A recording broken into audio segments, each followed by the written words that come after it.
So hello everybody, this is American Seagull Predictions. I'm back with a new video.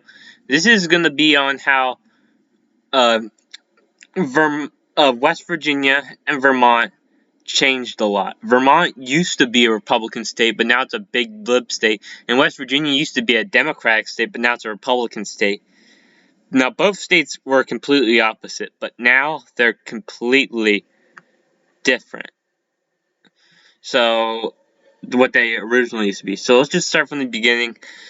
In 1984, Ronald Reagan easily won to save Vermont by like 17 points over Mondale. However, compared to past presidents, uh, this was this already wasn't really a good sign for Reagan going ahead as his more liberal Republican.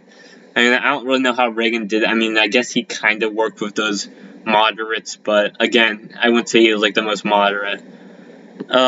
Also, Ronald Reagan did win West Virginia because he did have that Southern appeal, like redneck appeal, like Christian.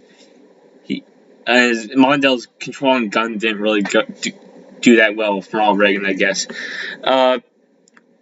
Let's keep going. 1988, both states trended vastly to the left, with Michael Dukakis winning to save West Virginia by around by a pretty 5 points. Michael Dukakis won it by. However, Vermont still narrowly stayed in the George Bush column. Even though George H.W. Bush was a moderate, he ran Reagan's thing. He just wasn't that good, and Vermont would just continue this liberal Republican trend, as it was just more of this moderate red state. And it just became this big liberal pie that it is now. West Virginia just kept on getting bluer due to George Bush lying. Uh, George Bush lost both West Virginia and Vermont, losing every county in Vermont, actually. However, I think this is actually the first election in which Vermont voted to the left of West Virginia. That was pretty bad news for Republicans in West Virginia. And it didn't really show a clear path for West Virginia in the future. However, I think it kind of became more clear. In 1996, Bob Dole got destroyed once again, solidifying that the Republicans is just because the GOP at this point was just dominated by conservative Southern and evangelical Christian, basically just Christian.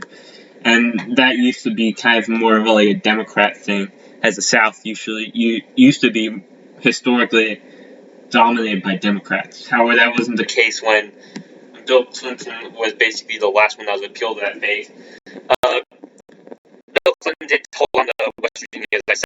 He held on to it, still Vermont voting to the left of West Virginia. It wasn't until 2000 that things changed in both. In 2000, a red wave came as Al Gore wasn't really that moderate compared to Bill Clinton. I'm still kind of surprised that George H.W. Bush was still able to win 4 counties. However, I think that was because Ralph Nader did split up the vote a bit, and I do think some of those votes did come, and that did split up Al Gore's vote, and I think some of those counties did vote for George Bush. In 2000, George Bush narrowly carried it by 6 points. This is also the last election in which West Virginia voted to the left of Virginia, which is now known as a Dem state now, or a likely D state, kind of like Ohio, also bordering West Virginia. Bush would continue doing this solid margin. In 2004, he kept it up. He won it by around 13 points. This is a big improvement from 2000 and 2000s. And then finally, more decay happened in Vermont, as John Kerry, though, as it was just clear at this point that Vermont and West Virginia were going their separate ways at this point, with George Bush losing lost. He only held on to one county even though he won 4 counties last time, he only won 1. 3 counties flipped D. This kind of solidified that Ralph Nader's vote kind of split for Kerry. Those voters split for Kerry.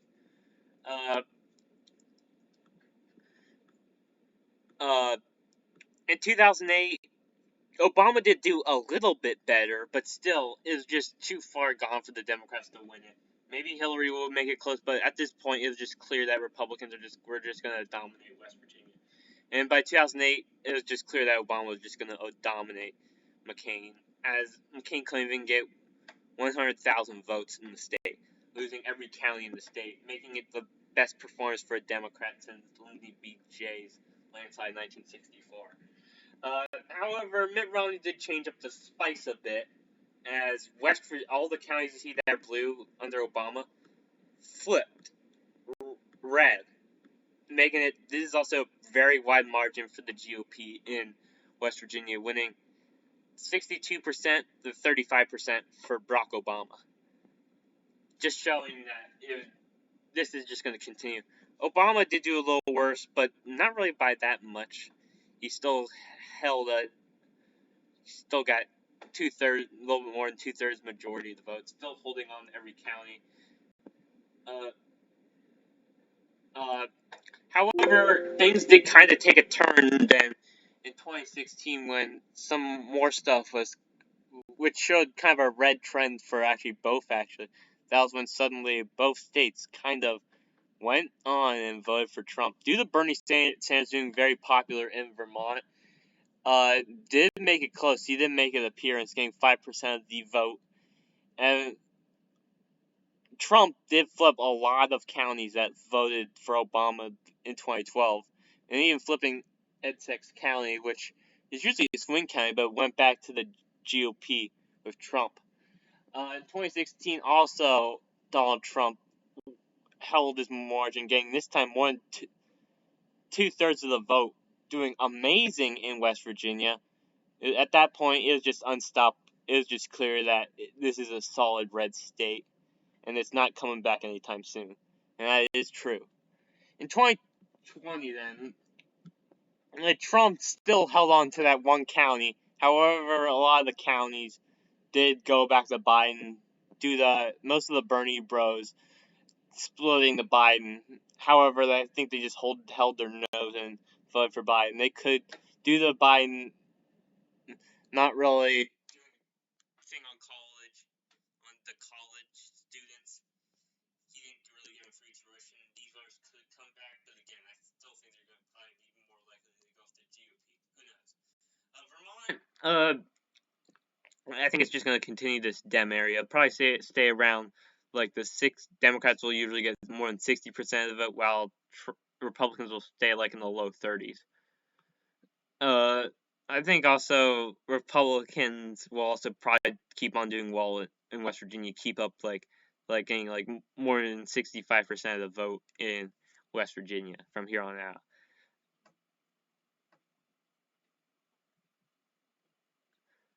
I didn't know Abraham Lincoln won West Virginia by a solid margin. Damn, he killed the Democrats there.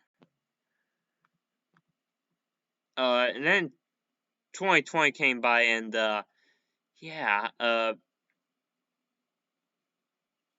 Trump carried West Virginia once again, with Morgantown, however, being very close, with Trump just eking out a win where Morgantown is doing this, still being some rednecks, college students probably voting for Trump. However, as you can see here, this is the map in 2012. However, as you can see, Mitt Romney only won 2 towns in the state. And maybe Vermont isn't gone, but it's a long way from coming back, I can tell you that. Republicans are going to have to do more like a Rockefeller, unless if the state's demographics are changing, as areas like these areas aren't coming back, like area like Battleboro, like I think that's called Windham County. Yeah, those aren't coming back. They should be GOP strongholds. However, here's a map in 2020. Trump did flip a lot of these towns back, winning a county. So, I mean, this is basically what's left of the GOP in West Virginia. I mean, of Vermont. What's left of the Republicans in Vermont. There's still you can tell that there is still some revenants. However, and it did come back for Trump. Like areas like Asdrusburg has that voted for Obama by 10 points. Yeah, that's I think there's like the northern Vermont is usually a populist area. That's kind of the same with West Virginia.